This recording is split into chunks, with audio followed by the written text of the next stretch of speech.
예, 안녕하십니까. 저는 고대구로병원에서 부종맥 파트에서 일을 하고 있는 이대인이라고 합니다. 예, 슬라이드 좀 이제 띄워주실래요? 예, 이제 제가 오늘 이제 강의 드릴 내용은 이제 심방세동의 치료, 특히 이제 침습적인 치료인 도자절제술을 통해서 이제 맥박이 정상화되는 그런 과정과 절차, 그리고 여기 계신 시청자분들이 궁금해하시는 내용들에 대한 질의응답으로 내용을 좀 진행해 보도록 하겠습니다. 우선 이제 강의에 앞서서 이제 심방세동에 대한 기본 개념을 다시 한번 설명을 드리겠습니다. 이제 심장은 크게 이 방이 4개로 이루어져 있고요. 위에 방이 이제 심방, 좌측 우측이 있고요. 그 다음에 아래가 심실, 피를 짜주는 데고, 심방으로 피가 모였다가 심실로 들어간 후에 이제 전신순환 혹은 폐순환으로 이제 들어가게 되는 것이 되겠고요. 이제 정상으로는 이제 심장이 분당 60회에서 100회 정도 뛰는 게 정상 맥박수가 되겠는데, 심방세동은 이제 맥박수가 350회에서 650회 정도로 심방이 뛰다 보니까 기능적으로도 문제가 되고, 기능적인 손상이 지속이 되다 보면 형태적으로도 변화가 됩니다. 그래서 이제 심방세동을 우리말로 풀어서 보면은 심방 자체가 이제 그 가는 새자 움직일 동자, 심방이 부르르 부르르 떨리는 병이라고 이야기를 드릴 수가 있겠습니다. 심방세동은 기본적으로 이제 노인의 병이라고 말씀을 드릴 수가 있겠고, 이제 올해 대한부정맥학회에서 팩티시트라는 것을 발간을 했는데요. 이제 보시면은 평균 나이가 70세 정도 되겠고, 그러니까 1년에 이제 심방세동으로 인해서 뇌졸중, 뇌경색 혹은 중풍이 생길 수 있는 확률이 1년에 한 3.6% 정도. 평생 이제 심방세동으로 인한 뇌경색이 생길 수 있는 위험도는 20% 정도로 알려져 있고요. 죄송합니다. 심방세동 환자들은 대체로 한 80% 정도의 환자들이 고혈압을 가지고 있고, 당뇨는 30% 정도, 그 다음에 심부전 27% 정도 동반되어 있고요. 근데 이제 심근경색과 같은 병역들이 11% 정도가 있겠습니다. 그래서 여러 가지 동반 질환들을 가지고 있는 병이 되겠습니다. 심방세동의 증상은 흔하게는 이제 가슴에 두근거림, 후두둑거리고, 환자들 이야기를 들어보면은 이제 누가 쫓아오는 것 같고 죄 지은 것 마냥 두근거리면서 경찰이 한테 뭔가 죄를 지은 것 같다, 이렇게 두근거리는 얘기를 하시는 분들도 있고, 특히 이제 전날 피곤하거나 잠을 못 주무시거나 스트레스가 생기거나 간혹은 교통사고가 나면은 이렇게 두근거리는 증상이 올라오는 분들도 있고, 그 다음에 가장 흔한 것은 술을 드셨을 때 이제 심방세동이 유발되는 경우들이 많이 있습니다. 근데 아무래도 아까 맥박이 불규칙하게 뛰고 빨리 뛰다 보니까 그로 인한 어지러움이 생길 수도 있겠고요.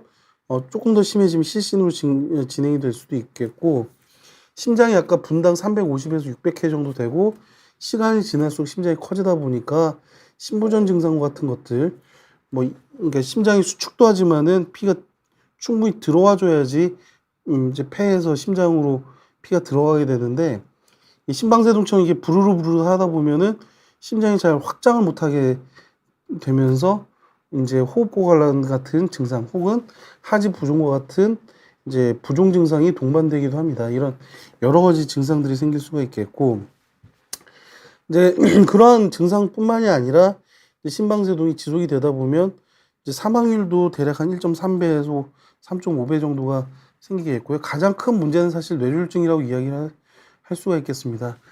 이제 고혈압이라든지 아니면 심근경색, 아니면 이제 그런 혈관 내 동맥경화 반응에서 생기는 그런 여러 가지 다른 뇌졸중의 중증도에 비해서 대략 심방세동으로 인한 뇌졸중은 중증도가 다른 원인에 의한 뇌졸중, 그러니까 중풍에 비해서 강도가 한 1.7배, 그러니까 자리 보존하고 누워있을 일들이 좀 많이 생깁니다. 그래서 제 스승님 모시고 제 스님 환자를 좀 상당 기간 대신 환자를 봐드린 기간이 있었는데, 그때 이제 fellow 전임의 시절이었죠. 보다 보니까 이제 50대 돼 있는 보호자가 이제 왼쪽인지 오른쪽인지 정확하게 기억이 안 나고 반신불수 대신 어머니를 모시고 왔는데, 얘기를 한참 듣다 보니까 이제 따님들 같은 경우에는 어머니 20년간 간병하다가 시집도 못 가고 이제 어머니랑 둘이 사시는 이제 경우를 두 번이나 봤어요. 이제 그러다 보니까 이 심방세동 치료를 잘해서 이게 뇌졸중으로부터 좀 자유롭게 해드리고 싶다 그런 생각들을 이제 그런 전임이 때 했던 기억이 납니다. 그 다음에 이제 그것뿐만이 아니라 이제 심장이 빨리 뛰고 그 다음에 이완기장에도 피가 잘 못 들어오게 되면서 심장이 부풀어 오르게 되거든요. 그런 것들로 인해서 심부전이 생길 수도 있겠고 그 다음에 이제 심장 안에 아까 심장 기능이 떨어지고 심장이 커지다 보면은 이제 물도 고이면은 이제 그 이끼가 끼듯이 심장도 기능이 떨어지고 그 다음에 커지다 보면은 혈전 같은 것들이 생기는데 그런 미세 혈전들이 머리로 날아가게 되면서 치매와도 이제 관련이 높아진다. 각각 인지도 저하 혈관성 치매가 1.4배, 1.6배 정도 증가한다라는 내용도 있고요. 그 다음에 우울증이라든지 항불안, 불안증을 또 호소하시는 분들도 많습니다. 전체적으로 이제 환자의 사망률과 입원율도 증가되어 있지만 여러 가지 다른 그 질환뿐만이 아니라 삶의 질도 전체적으로 감소할 수 있다라는 내용이 있어서 심방세동 치료를 잘 해야 될 텐데 이제 이런 심방세동에 대한 치료는 크게 세 개 축으로 이야기가 되다가 네 개 축으로 이제 좀 확대가 되었습니다. 우선은 다른 원인뿐만이 아니라 이제 뇌졸중 예방하는 것은 그 어떤 원인이든지 간에 환자 상태가 무엇이든지 간에 뇌졸중 예방하는 것이 가장 치료의 중심축이 되겠고요.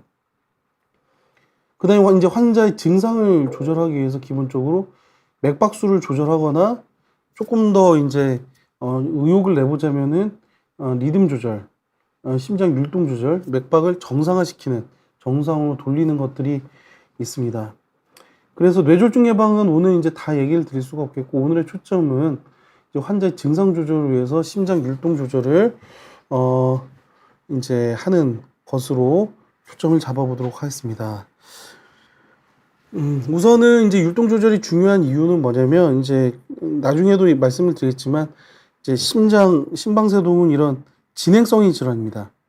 처음에는 이제 심방세동이 생기기 전에 당뇨라든지 고혈압 혹은 음주, 수면무호흡증, 비만 같은 이제 여러 가지 심방세동을 진행시킬 수 있는 환자의 소인이 있겠죠. 그 소인들이 누적이 되고 물론 유전적인 요인이나 미세먼지와 같은 환경적인 요인들이 다 이제 뭉뚱그려져 가지고 심방세동이 생길 수 있는 가능성이 증폭이 되다가 특정 시점에 그런 것들이 이제는 작용을 하게 되면서 발작성 심방세동으로 후두둑 이제 부정맥이 튀어나오게 됩니다. 튀어나오다가 이제 가랑비 옷 젖는지 모른다고 처음에는 이렇게 간혹 튀어나오다가 비도 이제 맞다 보면은 옷이 흠뻑 젖기 시작하잖아요. 그래서 이제 특정 시점이 넘어가게 되면은 부정맥이 왔다 갔다 발작하는 형태로 부정맥이 나오다가 결국 부정맥이 사라지지 않고 심방세동이 계속 지속되는 지속성 심방세동으로 가다가 그로 인해서 이제는 더 이상 돌이킬 수 없는 임계 지점을 넘어가게 되면은 심방세동이 영구화되게 되는 과정들을 거치게 됩니다. 근데 이게 사람마다 이 진행 속도는 조금씩 다 다른 것 같고요. 누가 이제 어떤 환자가 더 지속성이나 영구적으로 잘 넘어가는가를 저희 의사들도 알면 좋겠지만 그 현재 의학적인 수준으로 다 예측하기 좀 힘든 면이 있고요. 그래서 이 지속성으로 넘어가기 전에 초장에 이렇게 발작성인 상태, 지속성이라도 하더라도 영구적인 상태로 넘어가기 전에 초기에 치료해 주는 것이 필요하겠고 초기에 치료해 준 거는 맥박수 조절보다는 리듬 조절을 통해서 맥박을 규칙화시켜 주게 되면은 이런 진행을 예방해 줄 수 있기 때문에 이러한 측면에서 이제 심방세동에 대한 리듬 조절의 중요성이 이제는 강조되고 있습니다. 우선 제가 강의를 좀 진행하기 전에 이제 저희 영상을 한번 보도록 하겠습니다. 요게 소리가 잘 안 나오나 보네요. 그죠? 여기 보시면 이제 카테터를 통해 가지고 이렇게 좌심방으로 이제 들어가서 부정맥이 나오게 되는 요런 데 이제 위치를 통해 가지고 저희가 시술하게 되겠고요. 시술 시간은 한 2시간에서 4시간 정도 되는데 환자의 이제 부정맥이 진행되는 상태에 따라서 이제 이 시술 시간이 달라지게 되겠고요. 많은 환자분들이 궁금해하는 부분 중문실 상태에서 이제 시술을 하게 되겠습니다. 정맥 마취를 통해서. 이제 여러 가지 합병증은 이제 우선 동맥을 통해 정맥을 통해서 들어가니까 혈관 손상이 생길 수가 있겠고요. 그로 인해서 출혈이나 혈관 손상, 심근경색과 같은 문제들이 생길 수가 있겠고, 특히 심방세동 시술의 경우에서는 1000명에 1명 정도는 뇌졸중이 생기거나 식도 부작용이 생길 수도 있습니다. 또 하나는 이제 시술이 재발하는 경우가 있어서 재발할 경우에는 이 재시술이 필요한 경우도 있을 수 있다라는 부분들을 좀 기억을 하셔야 되겠고, 치료 방법은 약물 치료와 이제 전기 충격이 가능한데 그건 재발률이 높기 때문에 그 약물에 대한 여러 가지 부작용이 존재할 수가 있거든요. 그래서 결국은 저희가 이렇게 수술이라든지 시술을 통해서 저희가 이제 심방세동에 대한 완치를 노려보는 내용들이 생길 수 있겠고, 그런 시술을 통해 가지고 뇌경색이라는 신부전과 같은 문제들을 이제 근본적으로 이제 해결할 수가 있겠습니다. 그래서 우선은 이제 대략 이제 이런 심방세동의 리듬 조절에 대한 대략적인 내용들을 저희가 영상으로 한번 살펴보았고요. 이제 환자들이 이제 시술을 결정하는 과정에 있어서 이제 여러 가지 질문들을 제가 조합을 해가지고 이런 시술적 치료에 대한 오해와 진실이라는 내용을 한번 가지고 와봤습니다. 우선 환자분들이 저한테 흔하게 물어보시는 질문이 첫 번째 질문이 요거 있습니다. 시술이 위험하고 합병증이 많고 이런 상황에서 굳이 시술적인 치료가 아니라 약물 치료를 하면 되지 않나요? 그런 질문이 있습니다. 물론 이제 시술이 위험하죠. 위험하는 부분이 있고 그 위험성의 정도는 나중에 보여드리겠고, 근데 약물 치료를 꼭 해야 되는가? 거기에 대한 질문이 사실 2002년에부터 이제 있어 왔습니다. 2002년 보면 이게 맥박수를 조절할 약물 치료를 할 거냐, 리듬 조절을 할 거냐. 우선은 맥박수 조절 대신 리듬 조절을 해야 되는가를 살펴보니까 결과만 말씀드리면 이게 레이트라고 하는 게 맥박수 조절이거든요. 이게 리듬 조절이고요. 그래서 이게 5년을 살펴보니까 전체 환자에 대한 사망률이 맥박수 조절하는 거에 비해서 리듬 조절이 도리어 조금 올라가는 것처럼 이제 보였었습니다. 2002년, 근데 상식적으로 이제 맥박수보다는 이렇게 심장을 규칙적으로 만들어주고 나면은 훨씬 좋아질 것 같잖아요. 근데 사망률이 올라가니까 말이 안 돼서 이 이후에도 사실은 맥박수 조절과 리듬 조절에 대한 대규모 연구가 6개 이후에 6개가 추가적으로 발표가 됐었는데, 사실은 이 맥박수 조절에 비해서 리듬 조절이 무조건 좋다. 20년간 사실은 그걸 증명하지 못했었어요. 머리로는 리듬 조절이 좋은데 맥박수 조절보다는 더 좋지 않더라. 그게 사실은 2020년 전까지의 결론이었었고요. 근데 2020년에 이제 가장 중요한 연구가 이제 나왔고, 이게 이제 랜드마크, 뭐 63빌딩이나 어떤 랜드마크 건물처럼 이 저희의 의학적인 이제 판단을 내리는 데 되게 중요한 랜드마크로 작용하는 연구가 2020년에 이제 발표가 됐었는데요. 이제 이 발표 핵심은 뭐냐면, 심방세동이 오래되지 않는 1년 이내에 심방세동의 환자들을 대상으로 해서 적극적으로 이 얼리가 빠른이라는 뜻이죠. 리듬을 조절하는 것을 선택적으로 해줄 경우에는 어떻게 되는가를 살펴본 연구가 되겠습니다. 여기 보시면은 요 이제 그림이 자꾸 어려우니까 생략을 하면, 그러니까 그 결과, 그러니까 이 연구의 결과로 보는 효과, 이 연구의 효과성을 평가하는 기준을 환자가 살고 죽는 심장질환 관련 사망과, 그 다음에 중풍, 허혈성 뇌졸중, 그 다음에 약이나 시술하다 보면은 리듬 조절과 관련된 부작용들을 뭉뚱그려 보면은 뭐가 유리한지 이제 판단 내릴 수 있을 거 아니에요. 그쵸? 그러다 보니까 여기 보시니까 어떻게 돼요? 한 총 8년 정도를 경과 관찰을 해놓고 보니까 얼리 리듬 컨트롤, 심방세동이 생기고 1년 이내에 환자들을 선택적으로 리듬 컨트롤 해주고 나니까 맥박수 조절한 환자에 비해서는 어떻게 된다?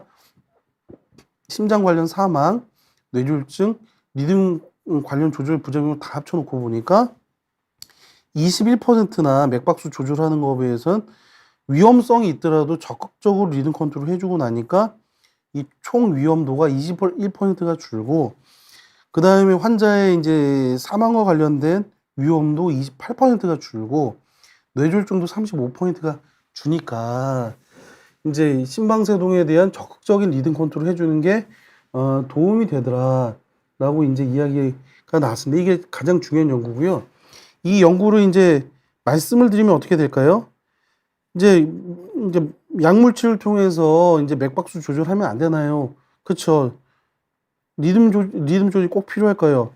보시면 모든 환자한테 도움이 되는 것이 아니라 선택적으로 특정 환자들한테 도움이 된다 라고 하는 것이 첫 번째 제가 말씀드리고 싶은 내용입니다. 심방세동에 있어서 리듬 조절이 다 도움이 되는 환자가 아니고 선택적으로 올바르게 섬세하게 선택이 되었을 때 환자에게 그런 도움이, 건강상의 도움이 온전히 이제 전달될 수 있다라고 하는 부분들을 강조드리고요. 그러니까 한마디로 무턱대고 지저대면은 안 좋다 이 말입니다. 그러면 어떤 환자한테 도움이 되겠느냐? 리듬 조절이 도움이 되는 환자는 우선은 특히 약물 조절 보면은 맥박수 조절보다는 리듬 조절이 환자의 증상 도움에는 조절에 훨씬 도움이 됩니다. 그래서 맥박수 조절을 통해서도 증상이 조절이 되지 않는 경우에 그 다음에는 이제 이런 리듬 컨트롤 정상화시키는 것이 도움이 되겠고, 약에 비해서 항부정맥제, 맥박을 정상화시키는 항부정맥제에 비해서 전극도자 절제술이 이런 증상 조절에 있어서는 30% 이상 효과가 더 있기 때문에 리듬 조절이 도움이 되는 환자는 증상이 있고, 이 증상이 있는 환자들 같은 경우에는 맥박수 조절보다는 리듬 조절이 도움이 되고, 리듬 조절에서는 약물로 사용하는 것보다는 이제 도자절제술이 확실히 증상 조절에 도움이 된다. 그러니까 우선은 환자 증상이 있는 게 좋겠죠. 그 다음에 이제 그럼 어떤 환자들한테 이런 리듬 조절, 특히 전극도자절제술과 같은 적극적인 시술적인 치료가 도움이 되느냐? 젊은 나이, 그러니까 나이가 많이 드시다 보면 심장도 나이가 들 거 아니에요. 그래서 구조적인 변성이 오겠고, 그러니까 젊은 분들이 이제 이런 리듬 조절에 훨씬 효과가 좋겠고, 또 반대로 놓고 보면 젊은 분들 같은 경우에 살아야 될 기간이 길기 때문에 그 기간이 길다 보면 이 심방세동이라는 여러 가지 부작용들, 특히 뇌졸중과 같은 부작용들에 노출되는 기간이 점점 길어질 거 아니에요. 그쵸?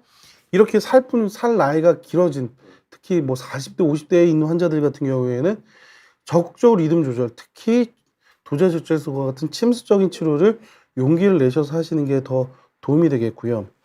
그 다음에 아까 전에 그 랜드마크 연구, 그 연구에서 말씀드렸듯이 모든 환자한테 도움이 되는 게 아니라 심방세동이 처음 발생하거나 유병기간이 짧은 경우에, 이건 저희 올해 나온 치료 지침에 나오는 거 그대로 따온 거거든요. 이제 지침이기 때문에 모든 의사들이 이렇게 생각한다는 얘기입니다.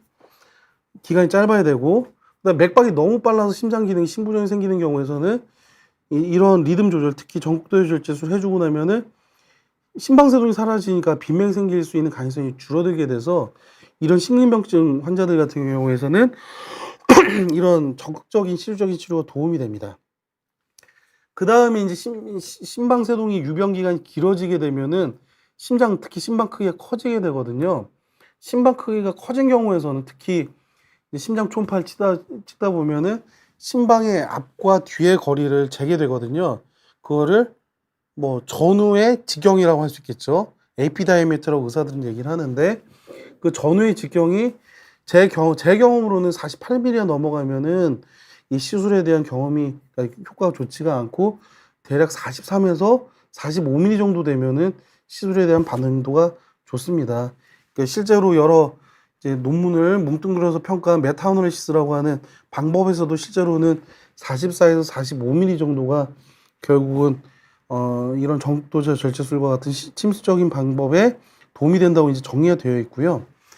이제 심근경색이 있거나 그러니까 심장이 이미 많이 커져 있는 심부전 같은 경우에서는 이 치료에 대한 반응이 없으니까 심장이 건강하면 건강할수록 반응이 좋겠고, 환자가 증상도 없고 재발 가능성이 높다고 하더라도 본인이 이게 뇌경색도 싫고 이러면 전 무조건 이제 시술을 원합니다라고 하면 저도 이제 잘 생각해보고 이게 도움이 된다고 생각을 하면 조금 하지 마세요라고 얘기 드릴 때도 꽤 많은데요. 사실은 너무 원하시면은 이제 좀 해드리긴 하죠. 근데 그게 꼭 좋은 건 아닙니다. 이게 무턱대고 시술을 다 하는 게 저는 좋다고 생각을 안 하고.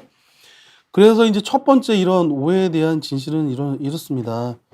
이게 요즘에 풍선절제술 같은 경우는 이제 시술이 편의도가 높지만 이제 고주파 절제술 같은 경우에는 사실 숙련성 한 뭐 제 생각엔 300개에서 500개를 좀 넘어가야지 숙련도가 확보가 되는 것 같고요. 숙련된 시술자가 시행할 경우에 심방세동 카테터 절제술은 이제 안전하고 동일동 유직 및 증상 개선 측면에서 항부정맥제보다 확실하게 우월하다. 요거는 저희 진료지침 51페이지에 분명히 기술되어 있는 내용을 그대로 옮겨왔기 때문에 과한 말 같지는 않습니다.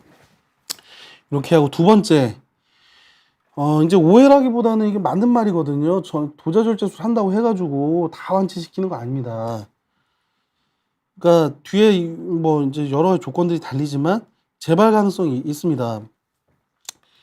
재발 가능성으로 보면 한 15에서 30% 정도, 그것도 아주 초기의 환자들을 선택적으로 했을 때 이 정도 이제 확률이 확보가 되고요. 반대로 놓고 보면 이게 맥박이 정상으로 유지가 되면 뇌졸중이라든지 심부정후 같은 여러 가지 문제가 생길 수 있는 것으로부터 상대적으로 자유로워질 수 있기 때문에 그게 뭐 재발할 수 있지만 도움이 된다는 판단에 섰을 때는 저는 과단성 있게 이런 시술을 결정하시는 것도 나쁘지 않다고 생각을 합니다. 이 정도가 이제 숙련된 시술자가 환자에게 개런티를 드릴 수 있는 시술 성공률이라고 저는 생각을 하고요. 이제 그 심방세동 시술의 결정 요인을 한번 세부적으로 한번 보겠습니다. 여기 보시면 이제 제 예를 하나 드려볼게요. 여기 보시면은 어렵지 않아요. 이게 심방과 심실이 있고요. 여기 심전도인데 심방이 먼저 뛰고 심실이 뛰거든요. 요게 심방이 뛰는 거고 심실이 뛰고, 여기 보시면 심방 뛰고 심실 뛰고 심방 뛰고 심실 뛰고 이렇게 규칙적이잖아요. 그렇죠? 그러다가 여기 보시면은 지저분하죠. 심방세동이 아까 뭐라 그랬죠?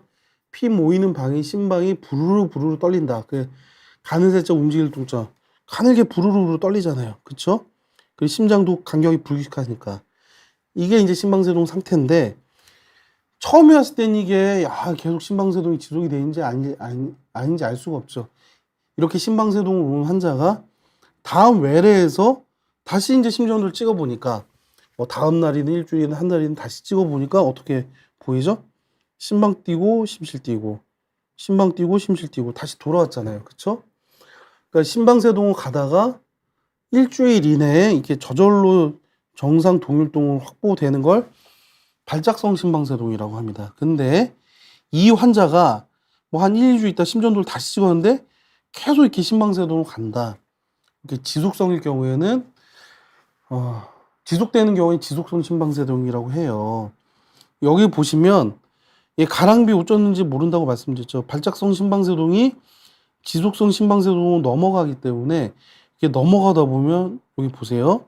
심방 심방 크기가 점점 커지고 확장되고 변성도 오고 심장이 그게 스카라고 하는데 뭐라 그러죠? 그러니까 이렇게 이렇게 딱지 그런 게 앉을 수가 있어서 심장이 점점 커지다 보니까 발작성 심방세동은 시술하다 보면 이제 숙련되어 있는 의사들 같은 경우에는 나중에 설명드리겠지만 풍선절제술 같은 경우에는 한 75% 1년 성공률이 75에서 높으면 한 80% 정도 되는 것 같고요. 고주파 절제술은 5%에서 뭐 좀 한 85에서 90% 사이 정도는 되는 것 같습니다. 숙련이 돼 있을 경우에는 그렇기 때문에 이제 시술 성공률이 초기 하는 게 낫죠. 발작성일 때 그러니까 시술하시는 게 좋고 지금 증상도 없고 부정맥 왔다 갔다 하는데 나중에 하면 안 되나요? 그럼 뭐 전 환자들한테 말씀을 드릴 때 죄송합니다. 물 좀 마시고 할게요. 환자들한테 말씀을 드리는 게 이게 제 몸이 아니니까 하고 안 하고는 시술에 대한 부작용도 있으니까 본인이 결정하세요. 제 몸이 아니니까. 근데 이 말씀 꼭 드려요. 이게 가랑비 옷 젖는지 모르는데 지금 옷이 덜 젖었으니까 비 좀 맞고 나중에 이제 비 충분히 맞고 나가지고 우산 쓸게요. 이 말이랑 같은 상황이거든요. 비 오면은 바로 집에 들어가 버려야죠. 그죠? 부정맥이 왜 이거 증상이 없다고, 심하지 않다고 이미 다 옷이 젖을 때까지 비를 맞겠다. 그거는 과학적이지도 않고 환자한테 도움이 되지도 않습니다. 근데 제 몸이 아니고 환자의 몸이시기 때문에 그 결정권은 환자에게 있으니까 제가 충분한 정보를 드리는데, 될 수 있으면은 맥박을 초기에 적극적으로 돌리시는 게 시술에 대한 부작용도 좋고 결과도 좋아요. 이제 그렇습니다. 유병기간 짧아야지 하죠. 그래서 이제 예를 드려볼게요. 이 환자가 2021년에 첫 번째, 제가 이제 고대 오기 전에 다른 병원, 제가 고대 나오긴 했는데 다른 병원에서 일을 하다가 이제 고대로 옮겨왔거든요. 다른 병원에서 시술하셨던 분이에요. 척에 이제 심방세동이 지속성이긴 하지만 여기 보실게요. 그렇게 심장이 크지 않았었어요. 처음에 시술했을 때. 저희가 이제 초음파를 볼 때는 여기 보시면 이게 대동맥의 크기에 비해서 좌심방이 얼마큼 커졌나. 보통은 이게 대동맥의 크기와 좌심방의 크기가 1대1 정도 되면 많이 커졌다고 아는데 살짝 커져 있잖아요. 그러니까 2021년에는 39mm 정도로, 아까 보시면 43mm나 45mm 정도 되면 좋다고 말씀을 드렸잖아요. 그쵸? 근데 이게 3년 심방세동이 계속 지나다 보니까 어떻게 돼요? 4mm나 커졌죠? 근데 이게 4mm면은 0.4cm니까 그렇게 크다고 생각 안 하실 수도 있는데, 볼륨으로 치면은 예, 그게 3승이니까 훨씬 커지고요. 40mm랑 43mm는 시술 결과가 차이가 많이 납니다. 보시다시피 3년 지났는데 심장이 커지잖아요. 이 파란색 좀 한번 보세요. 점점 커지는 거예요, 이렇게. 근데 어쨌든지 간에 부정맥이 보통 1년 안 넘어가면 좋지만 3년 정도 된 환자도 해볼만 하거든요. 그리고 말씀드렸듯이 43mm면 그래도 진짜 해볼만 하고, 45mm면 그래도 좋고, 47mm가 넘어가고 48mm가 넘어가면 그때부터는 저도 결과를 담보드리기가 좀 어려워요. 그래서 보시면 여기가 폐정맥이거든요. 여기 폐정맥 1개, 2개, 3개, 우측에 3개가 있는 사람이 있고 2개가 있는 사람이 있는데, 그쵸? 이렇게 폐정맥에서 부정맥이 초기에는 나오니까 이렇게 좌심방, 여기 좌심방이거든요. 좌심방에서부터 폐정맥을 전극으로 도달해서 절제를 해주고 나니까 완치가 됐어요, 이분은. 완치가 됐어요. 근데 이분도 이제 다른 병원, 이제 있었던, 제 이전 병원에서 있었던 42세 환자, 젊잖아요. 2021년에 심방세도 이제 검진하다가 발견이 됐는데, 그 전에 심전도를 처음 찍어본 적이 없고 2021년에 처음 찍었대요. 근데 이미 좌심방의 크기가 56mm예요. 이게 이전 병원에 이제 판독 기록지 56.2mm 맞죠?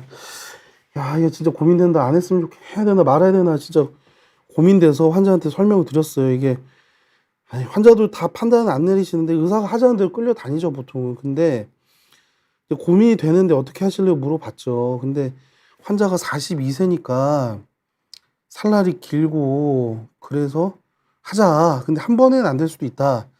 말씀을 드렸죠. 근데 체중이 이제 120kg 정도 되고요.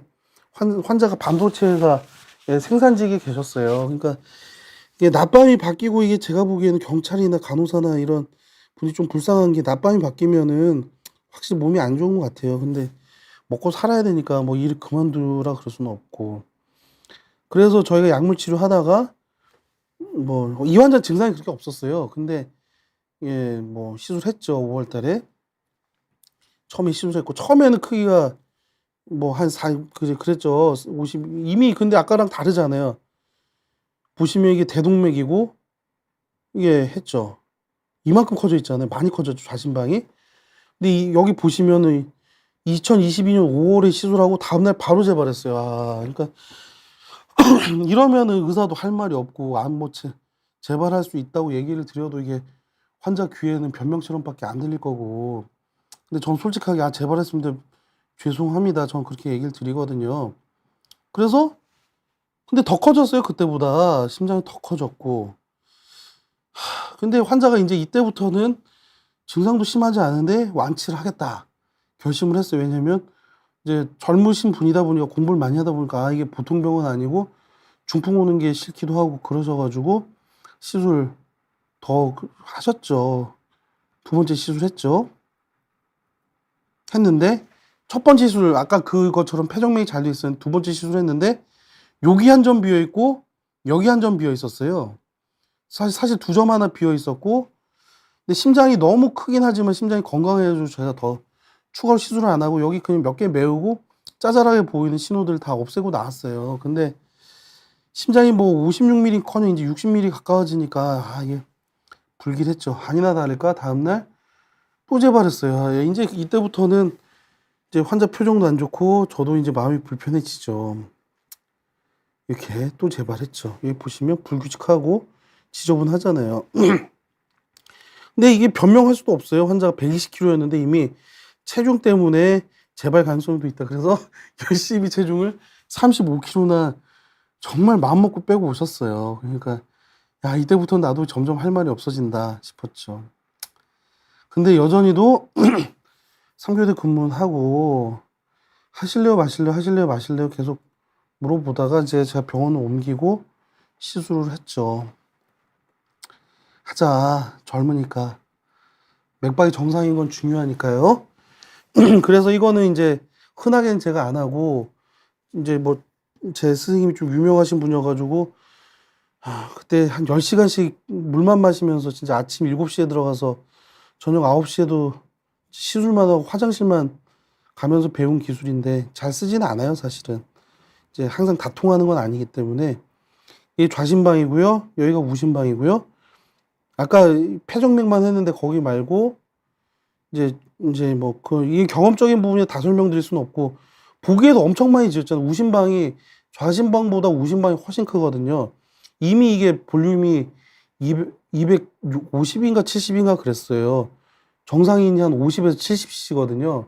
그럼 3배가 넘게 커졌잖아요. 이미 그거는 이제 뭐 이제 병원마다 철학이 다르니까 이 생각에 동의 안 하는 병원들도 많겠지만은 저는 이런 환자는 사실 왼쪽이랑 오른쪽 심장이 다 지져야 되더라고요. 결국 안 지져 봤는데 이제 저도 이제 10년을 시술하다 보니까 딴 병원 있을 때는 혼자서 해야 되고 시술 시간이 이렇게 되면 3시간 4시간 정도 더 걸리거든요. 그럼 밥도 못 먹고 힘이 드니까 그냥 폐정맥만 하고 말다가 이제 최근 들어서 다시 지져요. 그러니까 그냥 어쩔 수 없다. 이제 46살 정도 됐겠죠, 환자가.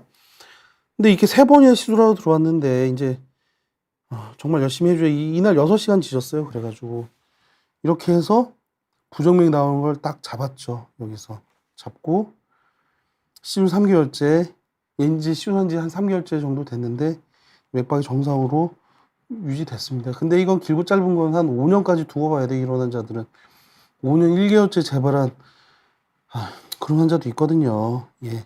어쨌든 이게 최선을 다하고 하다 보니까 다행히 정상 리듬으로 돌려줬어요. 그리고 길게 유지되고 있고요.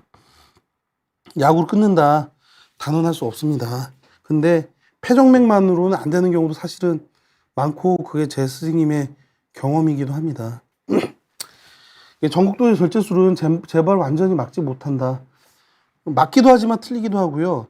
맥박이 정상으로 유지가 되면 환자한테 걷는 이득은 너무 크기 때문에 이득이 크다고 생각하면은 재발률이 높다고 하더라도 시술하는 게 도움이 되겠죠. 그거는 제 몸이 아니라 환자의 몸이기 때문에 환자가 결정해 주셔야 되는 면도 있습니다. 아까 70%라고 말씀드렸죠. 근데 여긴 12%로 낮춰졌잖아요. 제가 이제 고대 안암병원에서 이제 fellow 길게 할 때 안암동 데이터 보면 12%가 떨어지는 환자도 있어요. 왜냐면 부정맥 10년 이상 된 환자들은 10에서 12에서 20% 되더라고요. 그럼에도 이건 진짜 안 된다 싶은 희망의 끈을 놓을 쯤 되면 한 8시간쯤 지지고 나면 정상 리듬으로 돌려주는 경우도 있어요. 그러니까 그렇게 오래되고 심장이 그렇게 큰 분들은 성공률 20%인 것 같아요. 근데 그거는 어떤 사람한테는 80% 재발률이라고 생각할 수도 있지만 그 리듬을 소중하게 여기는 분들은 나는 12%라도 성공률이 높다고 생각할 수도 있죠. 그거는 아다르고 어다른 거니까. 리듬 조절에 대한 반응 요소 정해드리면 다시 나이가 젊고 유병기간이 짧고 빈맥으로 인해서 심장 기능이 떨어져 있는 환자 특히 도움이 되고 그 다음에 심방 크기가 작은 환자들은 저는 강하게 드리고요. 증상이 없고 안 할래요 이렇게 얘기해도 이 부분은 도움이 된다고 생각을 하면 제가 2-3번이라도 더 권해드리는데 싫다. 그러면 계속 말씀드렸듯이 제 몸이 아니기 때문에 그건 환자의 의견을 존중합니다.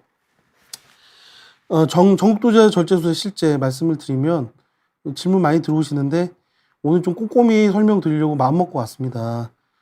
도자 절제술의 방법, 준비 과정, 세부 사항에 대한 입원 기간 비용 설명드릴게요. 이거 뭐 왜 여기까지 해야 되느냐, 이걸 아셔야 돼요. 근데 보시면 이게 AP, 영어로 말씀드려 죄송한데 더 좋은 그림 제가 못 만들어서 여기 가져갔고요. AP 심방세동이고요. 여기 보시면 이게 우측 심장이고 좌심방, 우심방이 되어 있고 이게 말씀드렸던 폐정맥입니다. 부정맥이 오래 안 되면 85에서 90% 환자들은 이 폐정맥에서만 부정맥이 나와요. 오래 안 됐을 땐. 폐정맥 정도의 절제술만 해도 완치율이 높고, 따라서 경험이 많은 의사들은 폐정맥 도자절제술 성공률이 높기 때문에 따라서 폐정맥 정도의 절제술만 해줘도 성공률이 85에서 90% 확보가 될 수가 있습니다. 근데 10% 환자들은 이런 상대정맥이라든지 우심방, 좌심방이 다른 부분들이 나오기 때문에 이런 부분 현재 기술로서는 정도자 말고는 좀 잘 안 되고요. 풍선이나 나중에 말씀드리겠지만 펄스필드라고 하는 걸로는 여기가 다 지져질 수는 없어요. 그래서 10% 환자를 생각을 하면 저는 이런 10% 환자들 때문에 사실은 그 풍선 도자 절제술이 빠르고 편하긴 하지만 10% 추가적으로 10%의 성공률을 올릴 수가 있잖아요. 그러니까 저는 정도의 절제술을 더 선호합니다. 시간이 걸리고 좀 의사가 힘들더라도 환자한테 더 좋을 수 있으니까. 부정맥이 오래되면 여기 이 그림이 그거예요. 부정맥이 오래되지 않았을 땐 폐정맥에서만 90% 환자들은 폐정맥에서만 부정맥이 나오니까 여기만 해결하면 되는데, 부정맥이 오래되면 오래될수록 만성화될수록 그 자리가 이제 자리를 잡는 거죠. 좌심방에 자리를 잡다가 시간이 지나면 우심방까지 자리를 잡아요. 그러니까 이게 폐정맥만으로 안 되는 경우들이 많고, 이 악순환의 고리가 넘어가기 전에 초장에 얼리 인터벤션을 해줘야 변성이 덜 온 상태에서 완치를 기대할 수 있습니다. 방법 2개고요. 아니, 3개가 될 겁니다. 조만간. 2개고, 고주파 에너지, 이게 고주파 라디오 프리퀀시라고 하는데 전기 에너지로 지져주는 거고요. 냉각 풍선, 이건 한 방에 땅 때려서 얼려주는 겁니다. 이게 도장 찍는 거라고 생각하시면 돼요. 한 방에 도장을 빵 찍어주면 3, 4분 내에 폐정맥 하나, 총 아까 4개에서 5개라고 했죠.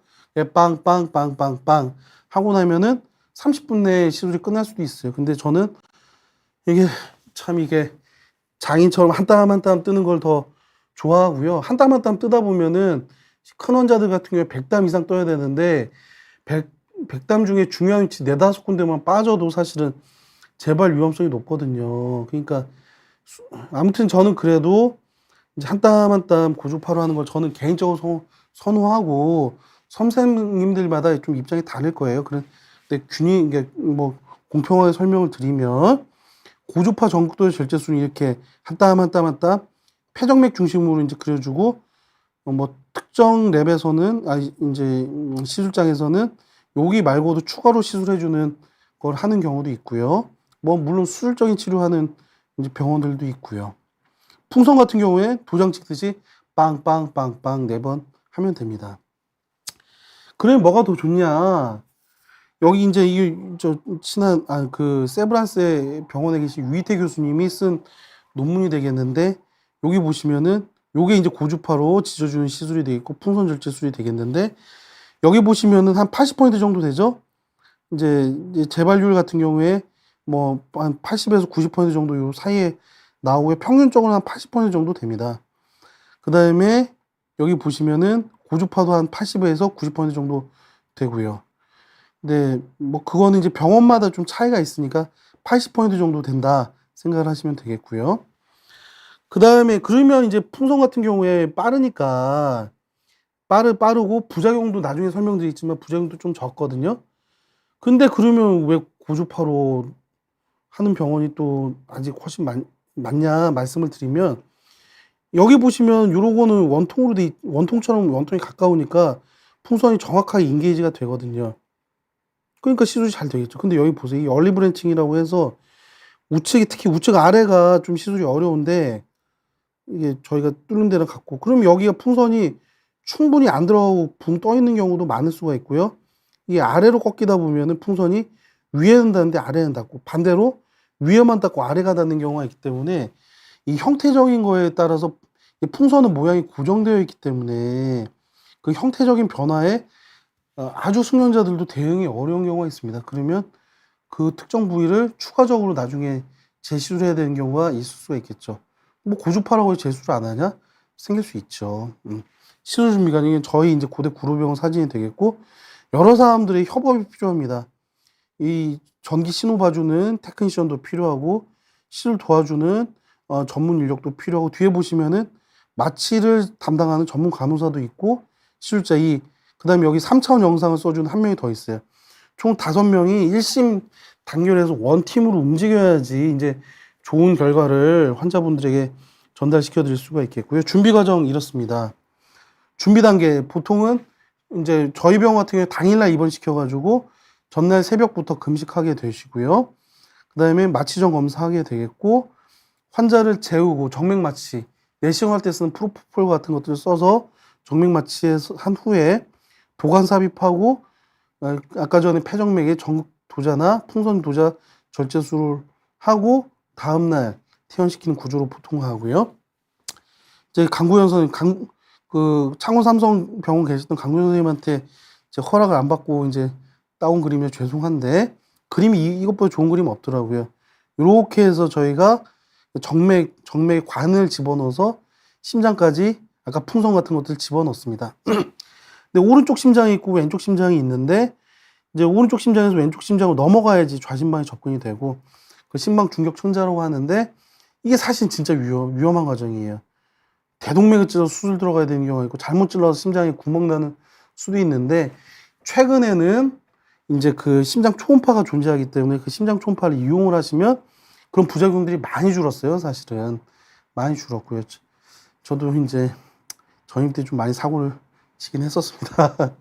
근데 지금 훨씬 안전해졌고, 그래서 이제 고주파로 하는 방법이 있고 풍선으로 하는 방법이 있는데, 시술 부작용은 평균적으로 2에서 3%라고 생각을 하면 되는데, 심장천공 같은 경우는 한 뭐 지금 몇백 명에 한 명 정도 생기는 것 같아요. 그리고 이제 보면은 수술장까지 들어가야 되는 경우는 1000명에 한 명이 안 되는 것 같습니다. 이제 대부분의 경우는. 그러니까 구멍이 나면 이제 저희가 관 집어 넣어가지고 피 빼주고 나면 환자가 숨 쉴 때마다 아프다고 하니까 괴롭긴 한데, 뭐 수술 들어갈 정도는 아니니까 보통 괜찮아지고요.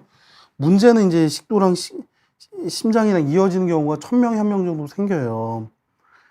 이게 진짜 겁나는 거고요. 그래서 1000명에 한 명 정도 생깁니다. 그 고주파로 쓸 때 생기고, 뇌경색 생길 수 있고요. 이것도 이렇게 1200명, 1500명에 한 명 정도 생긴다고 하니까. 근데 심방세동으로 인한 평생 뇌졸중의 유발 가능성 20%에 거의 근접하니까 1000명에 한 명의 위험을 지는 게 차라리 유리하죠. 이 심방식도 천공은 수술 들어가거나 돌아가시는 경우도 있어서 겁이 나요. 1000명에 한 명 정도는. 근데 이거는 이제 풍선 도자 절제술이는 이거 안 생기니까 너무 체중이 작은 왜소한 할머니라든지, 그 다음에 전신 컨디션이 안 좋은 분들은 저는 이런 위험도가 높은 환자들 같은 경우 풍선을 쓰고요. 그렇습니다. 그 다음에 풍선 같은 경우는 이 횡격막으로 내려간 신경이 얼려지는 경우가 있기 때문에 신경 손상이 있는데, 요것도 요즘엔 100명 한 명 이내로 많이 줄어들었어요. 풍선이 안전성은 솔직히 안전하다라는 장점이 있다라는 거 강조드리고요.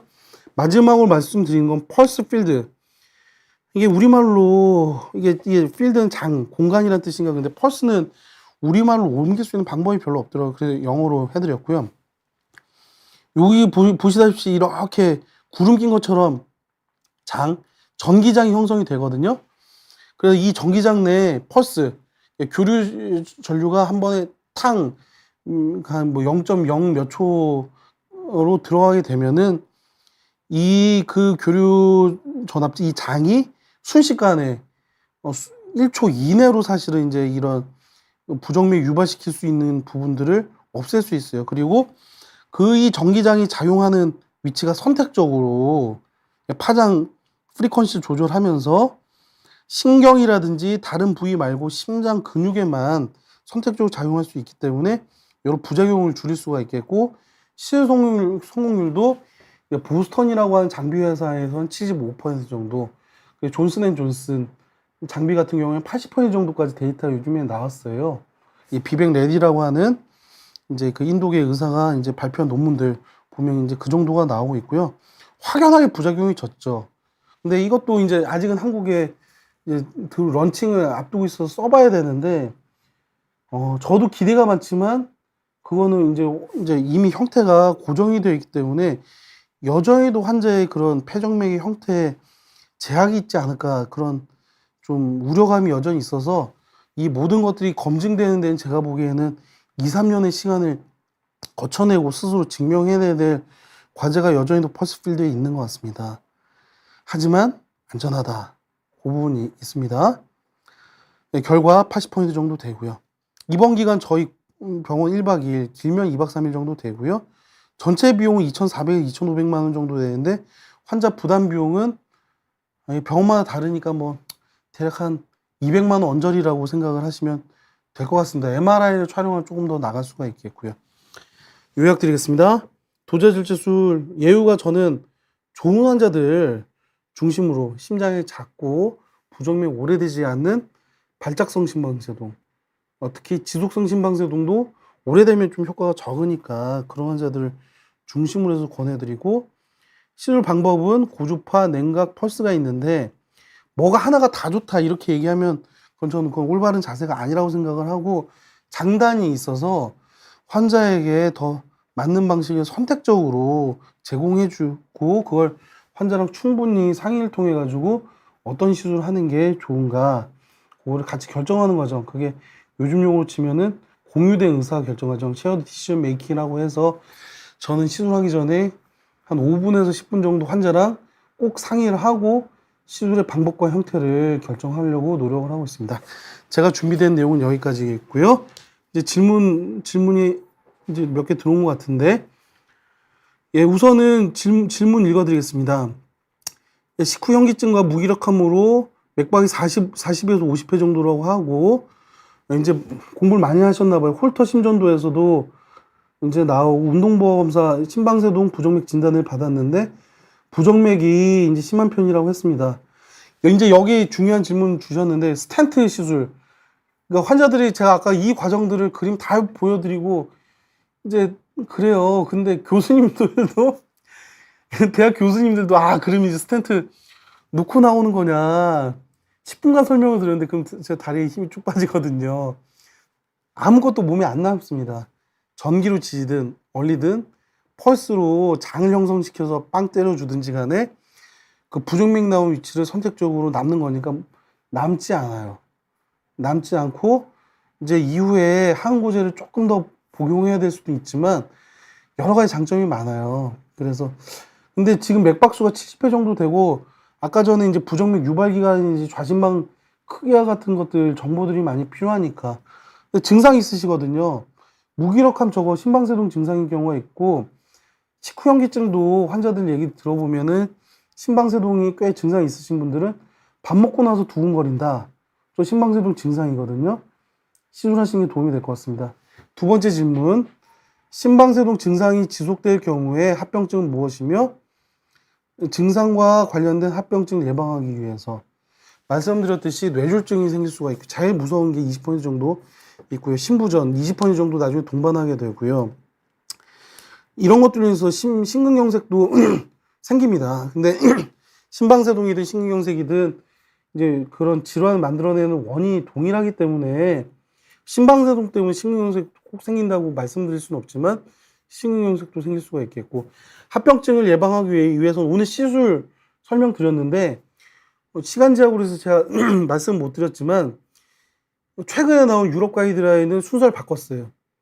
충분히 생활습관 조절과 교정 가능한 원인들, 수면무호흡증, 비만, 알코올과 같은 그 다음에 뭐죠? 흡연과 같은 교정 가능 원인들 충분히 교정하고 나서, 그러고 나서 시술해라. 좀 맞는 말이라 생각을 하고, 여기 비온 뒤에 몇 달 전인가 제가 거기 생활습관 관련된 내용도 있으니까 시술만 가지고 다 하겠다. 이거 안 되고요.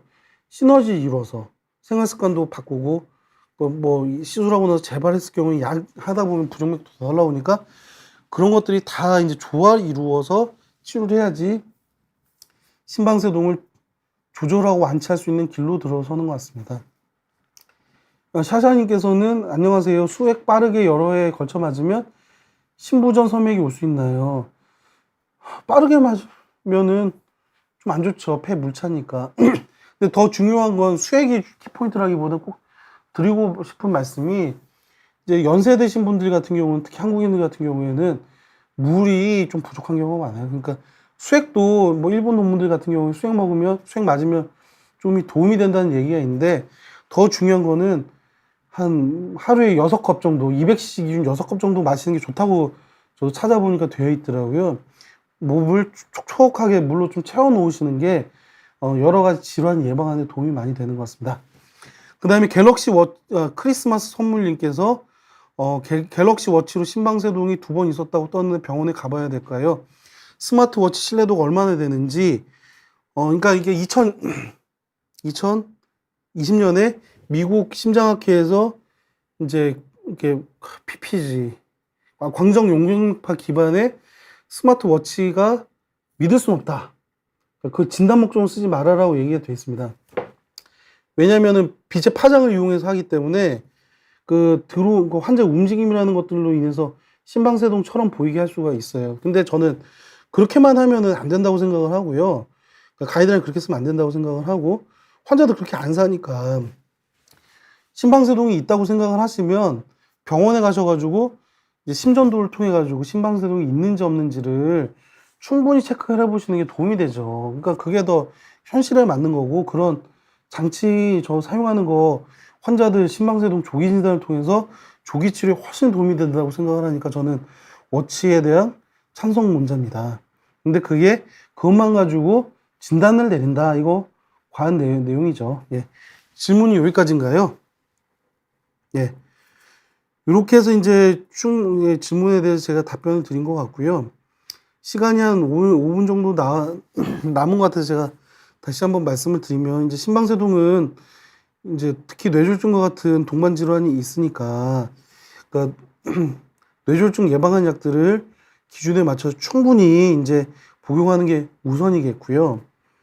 한번 이제 중풍 맞으시면은 이제 되돌아오기 힘든 강을 건너버리시는 거니까 그 전에 이제 적극적으로 시술적인 치료를 고민해 보시는 것도 좋겠고 그게 시술만 가지고 다 안 되는 경우도 있으니까 또 생활 습관 조절을 해주면 뭐라고 할까요? 시술의 효과도 배가가 될 수 있으니까 그런 교정 가능 원인들을 조절하는데 의사가 그건 해드릴 수가 없거든요. 환자 스스로 본인의 몸을 케어하는 것도 전 되게 중요한 겁니다. 그래서 의사와 환자가 2인 3각으로 동행해 나가면서 심방세동의 완치의 길로 꼭 나갔으면 좋겠다. 네, 라는 내용으로 제 오늘 강의 내용을 마치도록 하겠습니다. 50분 이상의 긴 강의 들어주신 시청자분들께 감사의 말씀 올립니다. 감사합니다.